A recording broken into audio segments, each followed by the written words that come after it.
Magandang oras mga kababayan, mga kagulin boy. Meron tayong bigyan ng reaksyon ngayon. Ito yung paghuli kahapon kay Venezuelan President Maduro. Kung saan ay samot-sari ang reaksyon sa Venezuela. Merong mga pro-Maduro at meron ding mga nagbunye sa kalye na kontra ni Maduro. At well, kung atin na subaybayan ito ay nagpiplex si Maduro ng kanyang mga armas at armed forces ng Venezuela na sila daw ay magipaglaban hanggang sa katapusang patak ng kanilang ihi o pawis ba o dugo, yun ang sabi niya. Pero sa palagay ko, huling patak ng ihi, nakaihi sila sa takot. Dahil sa wala pang isang oras nakuha kaagad si Maduro. Nakuha kaagad. Wala pang isang oras. Ang Delta Force ng Amerika, itong napaka-formidable, napakasikat na grupo ng elite troop na tinatawag na Delta Force, elite unit. Yan nga yung nagpasikat kay Chuck Norris, di ba, na movie, yung Delta Force. Yun pala ang humuli kay Maduro mismo. Gabi nang ginawa nila at napakagaling talaga. Parang yung paghuli lang din kay Bin Laden ang ginawa na style na madilim at mababa ang lipad ng mga helicopters na sinakyan nitong Delta Force.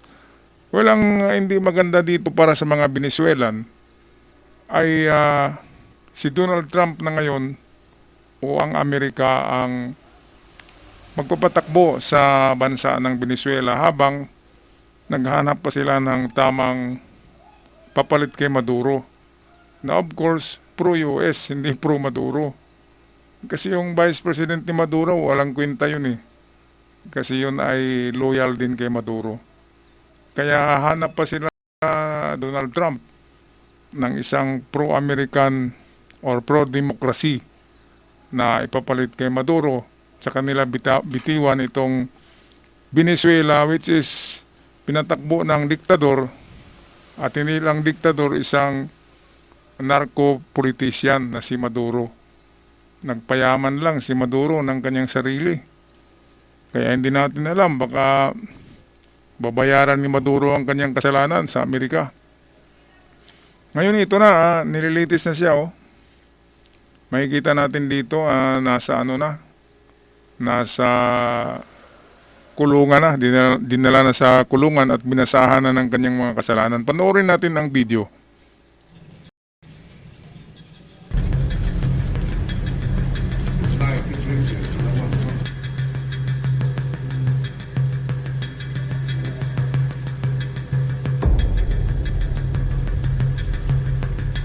Grabe pala itong natural resources ng Venezuela.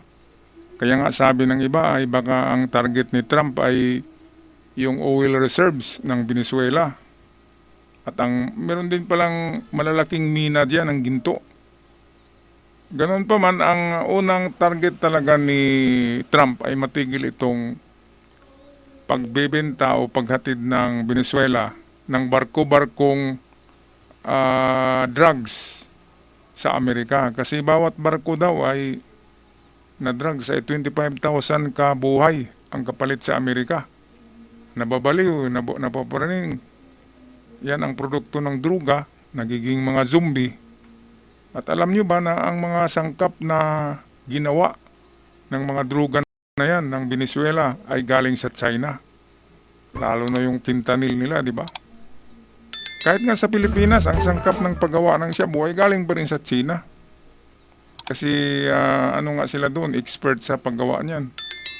Kaya ganun din sa Venezuela, kaya galit si Trump Dahil matagal nang nagiging zombie ang mga kabataan sa Amerika dahil sa mga droga na ito. Na halos araw-araw pala tumatawid, sinasakay sa mga submarino, maliliit na barko. Kaya ito ngayon ang dapat kunin ay kung sino yung king, di ba? At kapag nahuli na ang king, mawawala na yung control niya sa drug trafficking. So ito atin na panoorin ang balita ngayon, ang pagkakahuli kay Maduro.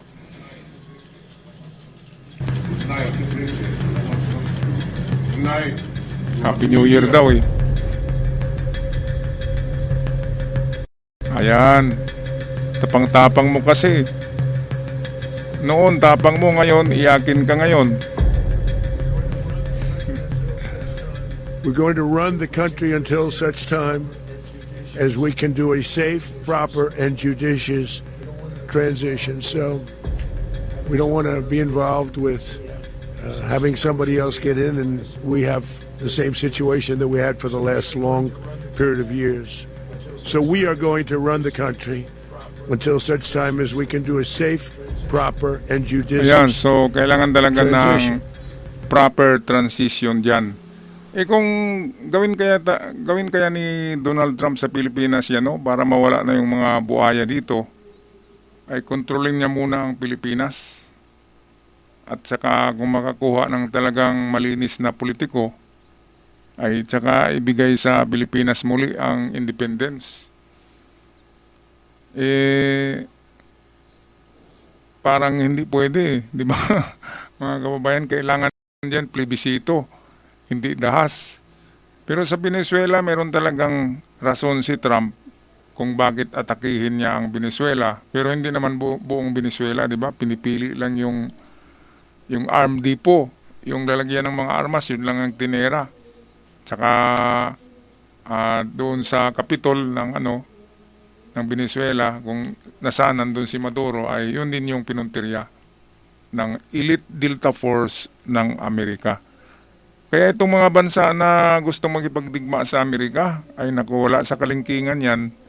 Lalo na itong Iran. Binabalaan ni Trump ngayon ng Iran na tigilan nyo na ang pagpaslang sa mga protesters, sa mga nagprotest sa daan. Kasi nasa 13 na yata ang namatay na nagprotesta sa Iran. At gusto na talaga ng mga tao doon na palitan na ang gobyerno, ibagsak na ang gobyerno ni Ayatollah Khamenei. Yung matandang grabing matanda yan. Hindi naniniwala yan sa Diyos. Ali Khamenei, ang sigaw ng mga tao doon sa Iran ay bitayin Bitayin yung mga opisyalis ni Khamenei, kasama na si Ayatollah doon, Ayatollah Khamenei.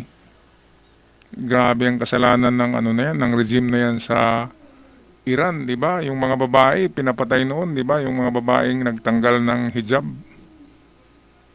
Kaya ito na yung reform na pagkakataon ng Iran yan na kasi lahat-lahat na sila nandun na sa kalsada.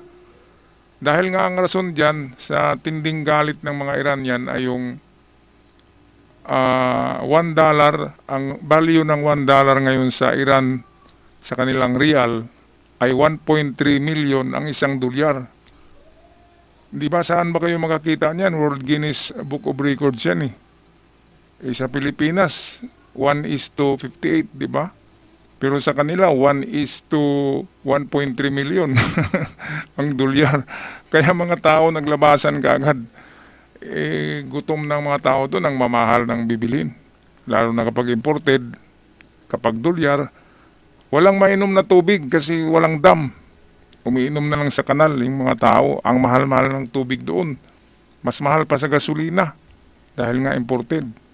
Okay, so balik tayo dito sa hilong palalong presidente ng Venezuela na pasayaw-sayaw pa siya noon, di ba? Nakikita niyo mga katiyets, mga ka-Golden Boy sa kanyang mga video, pasayaw-sayaw. Maraming supporters kasi binabayaran niya yun. Kasi nga drug lord eh. Kontrolado niya ang buong drugs ng Venezuela, may hati siya palagi. At hindi lang yan, maraming racket yan kasi diktador eh. Hindi binibitiwan ang Venezuela, ang pagiging presidente. Kaya ayan, hinahamon kasi si Trump, kaya ganyan ang katapusan ng mga naghamon sa Amerika. Hindi tinitingnan ang kakayahan nila eh. Akala nila ay pwede na yung pwede, di ba? Akala nila pwede na yung pwede na. Hindi pwede yung pwede na kasi Amerika yan. Kahit anong pwede, hindi pwede. Kasi talagang advance, super advance ang Amerika. Kung ang China ay meron ng mga tinatawag na laser beams, ang Amerika ay meron mas advance pa diyan. Kaya hindi na nagpiplex ang Amerika. Hindi katulad sa China, parid ng armas eh. Parid ng ICBMs, marami daw ICBMs, wala namang pulbura, di ba? Tubig lang ang laman. Ay nako. Kaya ito, katapusan ni Maduro sa Iran naman ay baka next week katapusan na ng presidente ng Iran dahil sa ginagawa nilang pamamaril doon sa mga protesters. Okay, balik tayo sa video.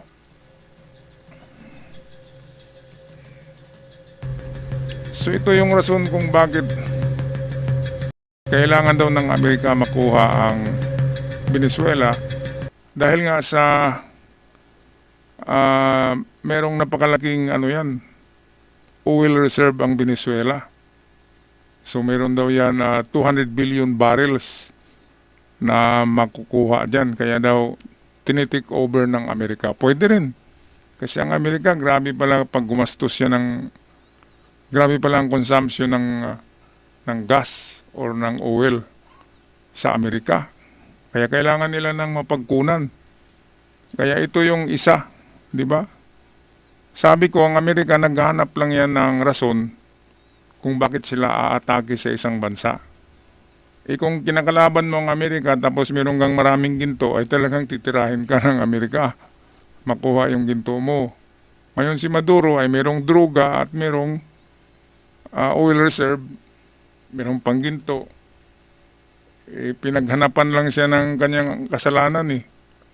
At dahil meron siyang kasalanan, yung drug trafficking, ay ito na.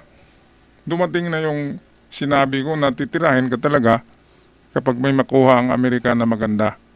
Okay, balik tayo sa balita.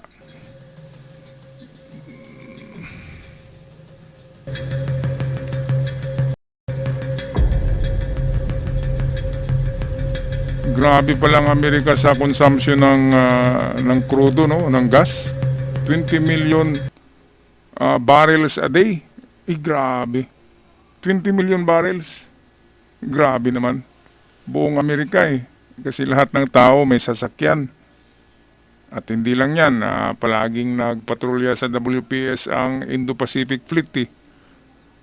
At mga rehearsal sa mga tangke. Mga battle tanks at iba pang sasakyan na eroplano. Kumukonsumo yan ng high octane na mga gasolina. Kaya kailangan talaga ng Amerika ng mapagkunan yan. Yang China hindi producer ng langis eh. Ang China nag-i-import din yan galing Russia. So ito yung babala sa sa gustong magipaglaban sa Amerika at talagang papatusin ka ng Amerika.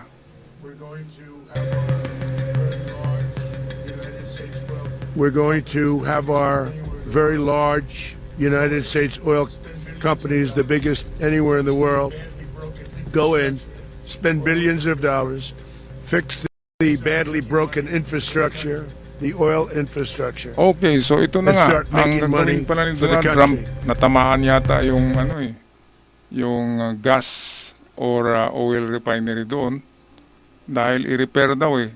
It needs $1 billion para ma-repair yung refinery ng langis. So kapag na-repair yan, siyempre Amerika muna ang gagamit niyan bago yan ibigay sa Venezuelan president na bago. Ay of course magikinabang muna ang Amerika diyan kasi gumastos sila eh. Kaya mag-isip-isip lalo na itong China. Ano kayang makuha ng Amerika sa China, no? Kapag bumbahin niya ng Amerika. Merong rare earth minerals ng China, rare earth minerals. Yun yung mga minerals na ginagamit sa microchips, ginagamit sa mga pyesa ng electronics. parang mga silicon, di ba? Rare earth minerals, marami daw yan sa China. Pero wala silang oil reserve. Kaya nga tinatarget nila ang WPS ng China. Kasi marami tayo, trilyonis eh. Mas marami pa tayong oil reserve kaysa Venezuela. Ang Venezuela, bilyonis bariles lang meron sila. Tayo, meron daw trilyonis. Ayon sa mga expert na nag-survey sa laman ng WPS na oil reserve. Okay, so tapusin na natin ang video. So mayroong power vacuum in Venezuela ngayon. Power vacuum kasi yung Vice President doon ay ikukulong din yun ni Trump kapag aarte. Kaya maghanap muna sila doon ng ng ipalit kaagad na pro-democracy at pro-America. Pero kailangan hindi tatagal yan kasi merong power vacuum Palagay ko mag-appoint muna din si Trump ng isang Amerikano na bali gobernador ng Venezuela para walang power vacuum. Alright, sa mga Golden Boy, maraming salamat sa mga bago pa lamang sa channel. Paki-subscribe lang ang ating channel. Baka sakali, by March, ay sa awa ng YouTube ay may balik na ang ating monetization sa ating channel. Ako'y magpaalam na. Maraming salamat sa lahat. Love and peace, not war. Paalam.